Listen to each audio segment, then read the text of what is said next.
বিষয়টা হচ্ছে, প্রথম কথা হচ্ছে যে কোনো দুর্নীতির প্রমাণ আজ অবধি না কোর্টে হয়েছে না কেন্দ্র সরকার করতে পেরেছে। এগুলো সব মিডিয়ার মারফতে একটা কন্টেন্ট ক্রিয়েট করে বিজেপি বাম কংগ্রেস মিলে ভাসিয়ে দেওয়ার চেষ্টা করছে রাজ্যতে, যেহেতু গণতান্ত্রিকভাবে তারা আমাদেরকে হারাতে পারছে না।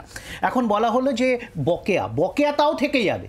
রাজ্য যদি নিজের কোষাগার থেকে এই টাকাগুলো মিটিয়ে দেয়, কেন্দ্রের কাছে আমাদের বকেয়াটা ওইভাবেই থেকে যাবে এবং সেটা আমরা আদায় করে ছাড়ব।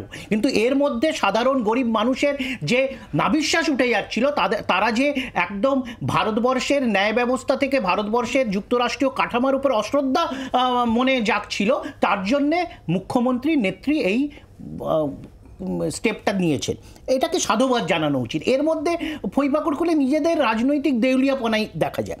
দ্বিতীয় হলো যে এই যে বলা হলো এই যে দুর্নীতি, এতগুলো কেন্দ্রীয় টিম এলো, তারা নিজেদের রিপোর্টে এক জায়গাও দুর্নীতি লেখেনি। দুর্নীতির কথা শুধুমাত্র এই নেতাদের সান্ধ্যকালীন মিডিয়া বাইটে পাওয়া যাচ্ছে।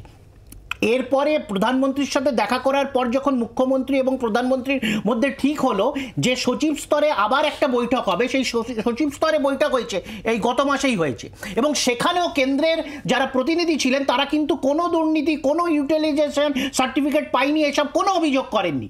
এবং সেখানে পরিষ্কার পুরো জিনিসটা স্ট্রিমলাইন হয়ে গেছে, কিন্তু দেওয়া হচ্ছে না কেন সেটার আমরা বক্তব্য শুনেছি এই কিছুদিন আগে। হুগলির বলাগড়ে কেন্দ্রের আরেকটা ওরকম টিম এসেছিল, তার টিমের প্রতিনিধি পরিষ্কার বলেছেন কেন্দ্রের কাছে টাকা নেই, মোদি ৯-৬ করে সব উড়িয়ে দিয়েছে, তার জন্য টাকা নাই জন্যে এই জন্য অ্যালিবাই হচ্ছে। এবং বিজেপির নেতাদের এদের বক্তব্য এবং কংগ্রেস সিপিএম এক বক্তব্য ২১-এ দেখিয়েছি, আবার ২৪-এ দেখাও। না, তাহলে আমি একটা কথা বলি, আমি জানি না তৃণমূলের যারা বলতে আসে আজকাল মস্তিষ্ক বিকৃতি ঘটছে কিনা, যে কেন্দ্রের টিম এসে বলছে মোদি ৯-৬ করে উড়িয়ে দিয়েছে। এখন তৃণমূলের লোকেদের জন্য মানসিক চিকিৎসারও প্রয়োজন আছে। তৃণমূল কংগ্রেসের এই সরকারের পক্ষ থেকে হাইকোর্টে যে এফিডেভিট দেওয়া হয়েছে, সেই এফিডেভিট যে মামলাটা করেছিল ক্ষেত মজুর সমিতি বলে, সেখানে স্বীকার করে নিয়েছে দুর্নীতি হয়েছে। আমি এফিডেভিটটা দেখে নিতে বলবো। বাংলার আওয়াজ, বাঙালির আবেগ, জি 24 ঘন্টা।